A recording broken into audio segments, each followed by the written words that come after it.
네, 읽었던 말씀 가지고 함께 은혜를 나누겠습니다. 헌신이라고 하면 우리 성도님들께서는 무엇이 생각나시나요? 내가 무엇에 헌신했다 이렇게 말한다면 우리는 몸과 마음을 다하여서 아주 봉사하는 아주 그런 역동적인 모습을 상상하게 되는 것 같습니다.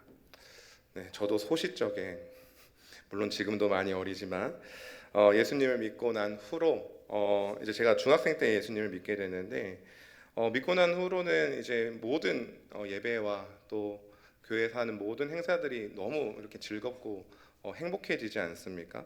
그때 이후로 뭐 이제 거의 교회에서 살다시피 했던 것 같습니다. 방학 때는 정말로 이제 교회를 매일 같이 갔었고 또 주일에는 아침 9시에 예배가 있으면 7시까지 교회를 가서 교회 청소를 하고 또 기도로 예배를 준비하고 막 그랬습니다.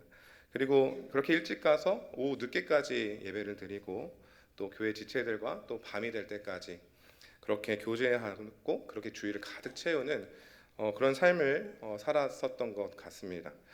처음에는 이제 그리스도를 만난 기쁨 안에서 아주 자연스럽게 그 모든 것들이 전혀 짐이 되지 않고 즐거움으로 그 모든 것들을 감당했었는데 누군가가 이런 모습들을 보고 칭찬하기 시작하고 또는 믿음 좋다라는 소리를 이제 듣게 되면서 시간이 점차 지나가면서 그 모든 것 자연스럽게 해왔던 그 모든 것들이 점점 저에게 짐으로 다가왔었던 적이 있었던 것 같습니다.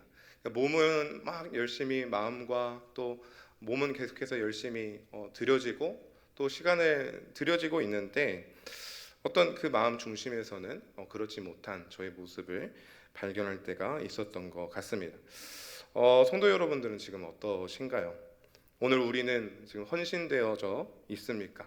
아니면 예전만치 못한 그런 헌신 안에 조금 이제 죄스러운 마음을 가지고 있는 것은 아닐까요? 그럼 또 반대로 얘기하면 그럼 헌신이라는 건 대체 무엇일까? 우리가 열심히 일하고 또 봉사하기만 하면 그것은 다 헌신이라고 이야기할 수 있는 것인가? 라는 그런 생각도 해볼 수 있는 것이죠. 오늘 함께 읽었던 이 민수기 6장의 말씀은 이제 나실인에 대한 규례가 나와 있는 것을 볼 수 있습니다. 오늘 이 나실인 규례를 함께 좀 살펴보면서 성경이 정말 헌신을 무엇이라고 이야기하고 있는가 살펴보면서 우리의 헌신을 점검하는 시간이 되었으면 좋겠습니다. 오늘 본문을 좀 살피기에 앞서서 성경에서 가장 먼저 이 헌신이라는 단어가 쓰인 그 출발을 살펴보기를 원하는데요. 우리 출애굽기 32장 27에서 29절 말씀 조금 길지만 우리 한 목소리로 27절에서 29절 말씀 함께 다 함께 읽어보도록 하겠습니다. 시작. 모세가 그들에게 이르되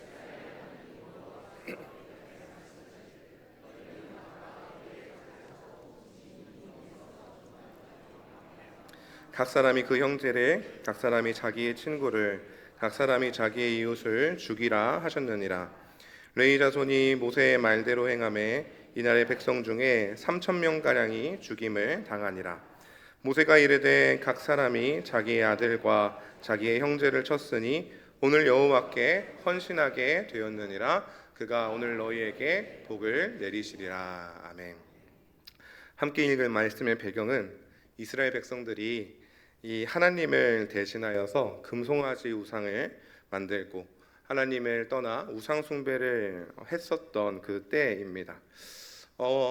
하나님을 떠나 온 마음과 정성을 다해서 이 금송아지를 따랐던 이 이스라엘 백성들을 하나님께서 마땅히 심판하셨어야 했죠. 그런데 그때에 오늘 함께 읽었던 말씀처럼 레위 자손이 하나님의 편에 서서 일어납니다. 그리고 하나님의 심판으로부터 공동체 전체를 살리기 위하여서 우상 숭배의 죄에 빠진 형제와 이웃 3천 명 가량을 칼로 도륙하는 사건이 오늘 함께 읽었던 사건입니다. 그리고 모세는 그것을 보고 너희가 여호와께 헌신되었다라고 말하고 하나님께서 그들에게 복을 내리실 것이다라고 이야기합니다. 이것이 성경에서 처음 등장하는 헌신의 모습입니다. 어떻습니까? 헌신의 모습이 좀 무섭죠. 칼로 막 형제와 자매와 부모를 막 다 도륙하는. 그러면 헌신하려면 가족을 다 버려야 되는 것인가? 그런 것은 아닙니다. 물론 그런 것은 의미하진 않습니다. 출애굽기 32장의 이 사건이 보여주는 헌신이라는 것은 우리가 무언가 많은 것을 하는 것에서 출발하는 것이 아니라 죄를 잘라내는 것에서부터 출발한다라고 하는 것입니다. 특별히 오늘 29절 이 말씀 한번 다시 한번 보여주시면 29절의 말씀에 헌신하게 되었느니라 이 말씀의 이 단어가 히브리어로 말레 야드라고 하는데 손을 가득 채우다라는 뜻입니다. 의역을 하면 어떠한 사명을 맡게 되었다라는 뜻입니다. 레위 지파는 이때 이후로 성전에서 봉사를 하게 되었는데 이들이 어떻게 성전에서 봉사를 할 수 있게 되었느냐 했을 때 손에 칼을 들고 이스라엘을 하나님으로부터 멀어지게 하는 죄를 과감하게 잘라내었을 때에 그 손에 하나님께서 사명을 채우셨다라는 뜻이 되는 것입니다. 즉 성경이 말하는 헌신이라는 것은 무엇이냐? 무언가 하기에 앞서서 이전의 죄로부터 무언가 하기 이전에 죄로부터 멀어진 존재가 되어야 된다라고 말하는 것입니다.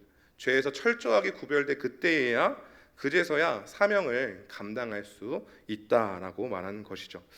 사랑하는 성도 여러분, 그렇게 헌신은 단순히 무언가를 드리는 행위가 아니라 거룩히 구별된 우리의 존재로부터 출발하는 것임을 우리가 믿고 나아갈 수 있었으면 좋겠습니다.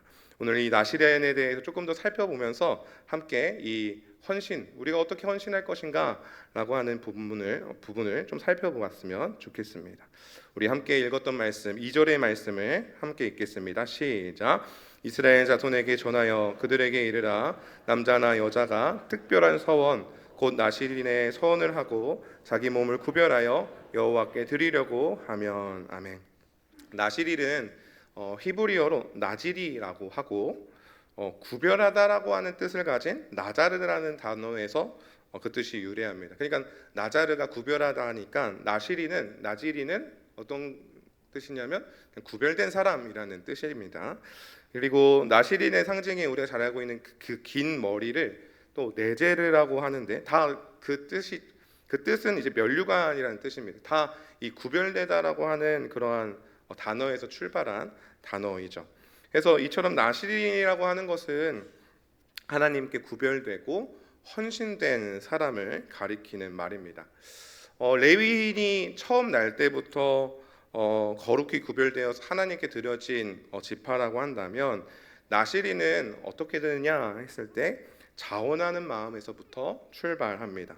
그리고 그 서원은 뭐 남자만 할 수 있는 것도 아니고 또는 어떤 특정한 지파만 할 수 있는 것도 아니고 남녀를 구분하지 않고 하나님께 자신을 헌신하여서 드리고자 한다면 누구나 할 수 있는 서원이 바로 이 나시린 서원이었습니다. 유대 전통을 따라 최소 30일을 그렇게 했고요. 뭐 20년까지도 할 수 있고 또는 평생을 서원할 수 있는 것이 이 나시린 서원이었습니다. 그럼 나시린 서원은 하면은 무엇을 하느냐 했을 때 먼저 3절과 4절 말씀에는 포도주와 독주를 금하고 있습니다. 근데 단순히 이 독주를 금하는 것뿐만 아니라 포도나무에서 나오는 모든 소산을 단 한 가지도 먹을 수 없었습니다. 사실 이 포도주와 독주를 금하는 건 이 제사장에게도 해당되는 이야기이긴 했습니다.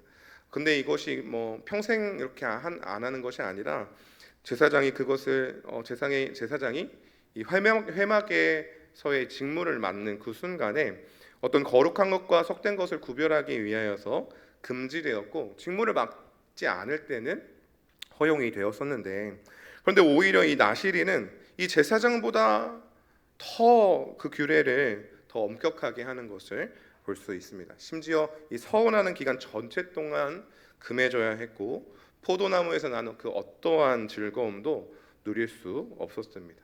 이 서원하는 기간, 자신이 정해놓은 이 서원하는 기간 동안에는 오직 하나님만을 자신의 즐거움으로 삼았어야 했기 때문입니다.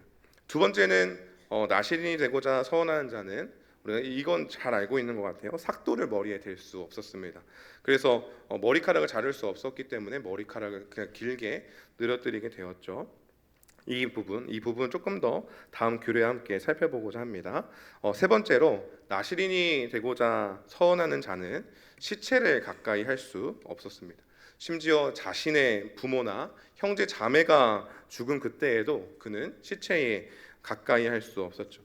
사실 직무를 수행하는 중인 제사장이 아니라면 제사장도 자기의 부모나 형제의 시체에는 가까이 할 수 있었는데 나시린은 이런 것조차 허용되지 않았습니다. 나시린과 같이 이렇게 허용되지 않는 사람이 단 한 사람 있는데 그 사람은 누구냐면 대제사장이었습니다. 그러니까 지금 나시린에게 주어진 이 규례가 규례가 누구랑 견준다는 것을 알 수 있나요? 마치 대제사장이 그 자신의 몸을 거룩하게 구별하여서 드리는 것처럼 이 나시린에게 요구되는 이 규례가 그 엄격함의 그 수준이 얼마나 높은 수준을 요구하는지를 잘 알 수 있다라고 하는 것이죠. 우리 7절의 말씀 함께 읽겠습니다. 7절의 말씀입니다. 시작. 그의 부모 형제 자매가 죽은 때에라도 그로 말미암아 몸을 더럽히지 말 것이니 이는 자기의 몸을 구별하여 하나님께 드리는 표가 그의 머리에 있음이라. 아멘. 나시린이 이 부모 형제의 죽음에도 몸을 더럽히지 않아야 하는 이유를 무엇이라고 설명하냐면 그 표가 머리에 있기 때문이다, 이렇게 성경은 말합니다.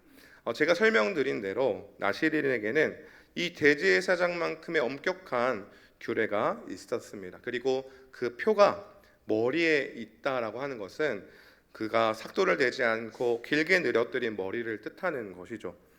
대제사장을 이렇게 임명할 때는 머리에 기름을 붓고 머리에 관을 씌워서 그 존재를 거룩하게 구별하는데 나시린은 어떻게 한다는 거예요? 어떤 기름을 붓거나 관을 그 머리에 씌워주진 않지만 아까 제가 말씀드렸던 이 네제르가 면류관을 뜻하는 단어라고 말씀드렸죠.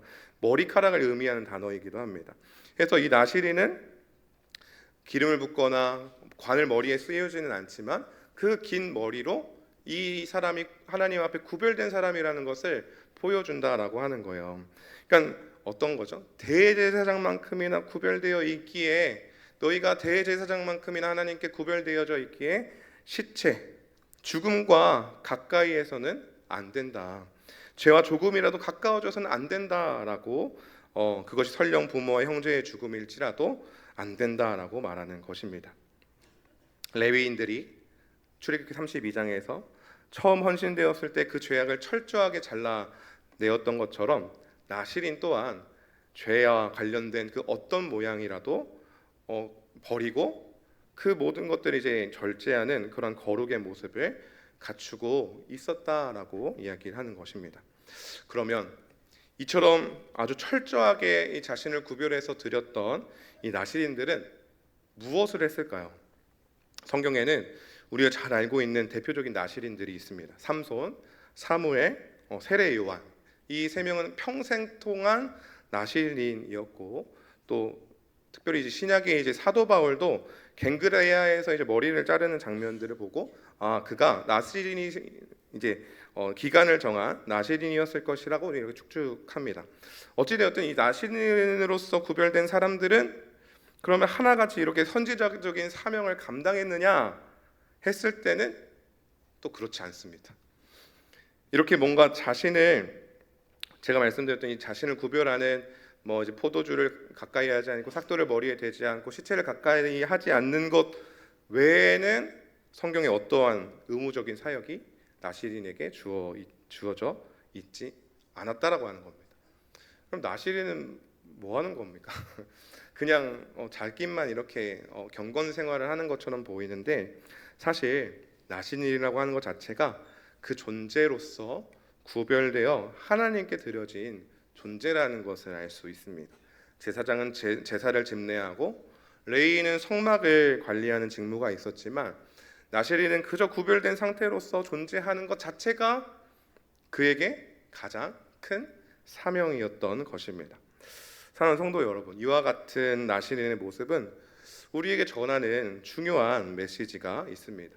그것은 바로 우리가 어떤 기능적인 존재가 되지 않아도 괜찮다라고 하는 것입니다.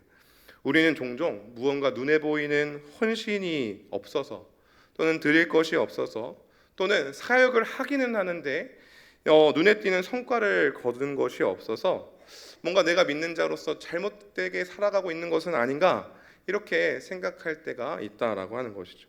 물론 우리가 사명을 감당하는 것이 아무것도 아니란 얘기가 아닙니다. 물론 주님 보시기에 아름다운 열매를 많이 맺는 것은 너무나도 중요한 사명이지만 그리스도인들에게 있어서 무언가를 해내고 어떤 열매와 그 결과를 내는 그 사명보다 더 중요한 것은 무엇이냐? 그리스도인으로서 거룩하게 살아가는 그 존재의 문제가 더욱 중요하다는 것을 이 나시린의 서원은 보여주고 있는 것입니다. 서두에 말씀드렸던 이 레위인의 직무도, 이 직무를 맡음도 어떻게 그들이 직무를 맡게 되느냐?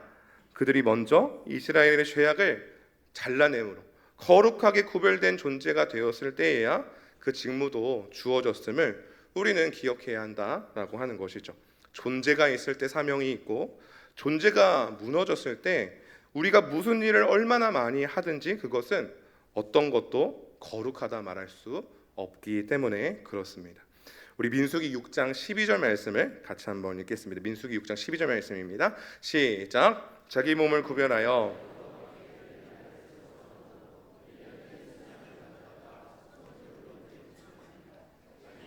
구별한 때에 그의 몸을 더럽혔은즉 지나간 시간에는 무효니라. 아멘.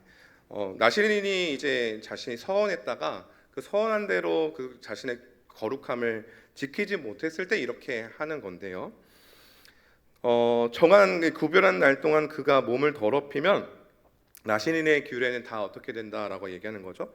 지나온 시간이 다 뭐다? 무효다, 무효. 서원하기 전으로 다시 돌아가는 겁니다. 그리고 이제 속건제물을 드리고 속죄제물을 드리고 난 뒤에 어떻게 해야 되죠? 처음부터 다시. 마치 어떤 거냐면 어떤 깨끗한 물, 맑고 아주 깨끗한 물에 불순물을 추가하는 것과 같습니다. 지금까지 아주 정제되고 깨끗하고 맑은 물을 한 방울씩 한 방울씩 모아놓은 그 컵에 어떤 아주 더러운 것을 살짝이라도 섞으면 어떻게 되죠? 그 물을 마실 수 있습니까? 없습니까? 없는 물이 되는 거죠. 어떻게 해야 되죠?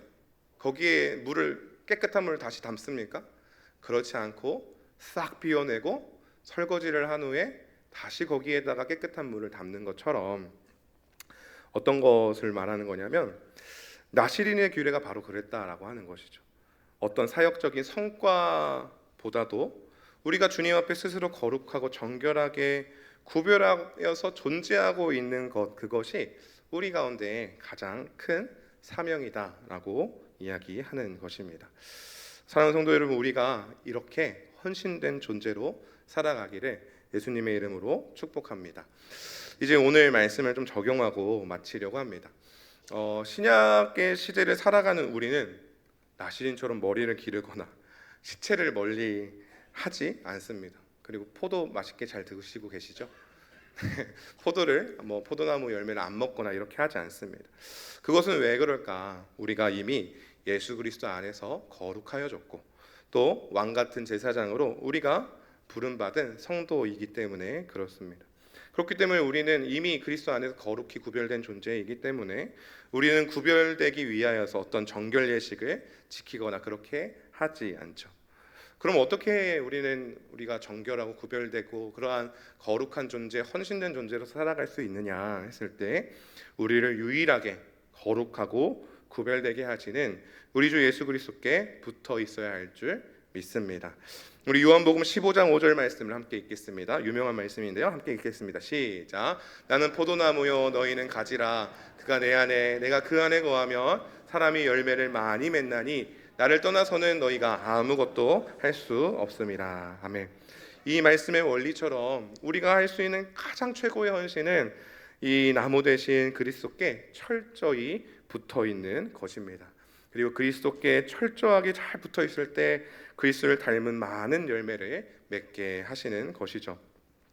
사랑하는 성도 여러분, 특별히 우리는 그리스도에게만 붙어 있을 뿐만 아니라 우리가 그리스도의 몸된 교회로 부름받았음을 또한 우리가 기억하기를 원합니다. 우리가 우리 자신을 거룩하게 구별한다고 할 때 어떤 구약의 나실인처럼 금욕을 하고 머리를 기르고 어떤 시체와 이제 함께 이렇게 손도 대지 아니하고 이렇게 은둔자처럼 이렇게 살아가는 것이 아니라 우리가 어떠한 방식으로 구별된 존재로서 살아가는 것이냐 하면 교회 안의 지체들과 함께 연합하여 서로 사랑하면서 살아가는 삶을 말하는 것입니다. 이 함께 읽었던 이 요한복음 15장의 맥락도 이를 아주 잘 보여주고 있는데요. 우리 요한복음 15장 9절 10절 말씀 함께 보겠습니다. 9절 10절 말씀 함께 읽습니다. 시작. 아버지께서 나를 사랑하신 것 같이 나도 너희를 사랑하였으니 나의 사랑 안에 거하라. 내가 아버지의 계명을 지켜 그의 사랑 안에 거하는 것 같이 너희도 내 계명을 지키면 내 사랑 안에 거하리라. 아멘. 결국 그리스도 안에 붙어 있는다 라고 하는 것은 무엇을 가리킵니까? 먼저 그리스도 사랑 안에 거하는 겁니다. 우리를 위해서 베풀어 주신 그 모든 사랑 안에 우리가 거한다라고 하는 것이죠. 그럼 그리스도의 사랑 안에 거한다라고 하는 것은 그리스도께서 우리를 사랑하심과 같이 몸된 교회의 지체의 지체 한 사람 한 사람을 내 몸과 같이 사랑해야 한다라고 하는 것입니다. 사랑하는 여러분, 우리 주변을 한번 돌아보시죠. 주변을 한번 돌아보실까요? 옆에를 한번 바라보시면서 이 사람이야말로 우리를 거룩하게 하는 귀한 지체인 줄 믿습니다.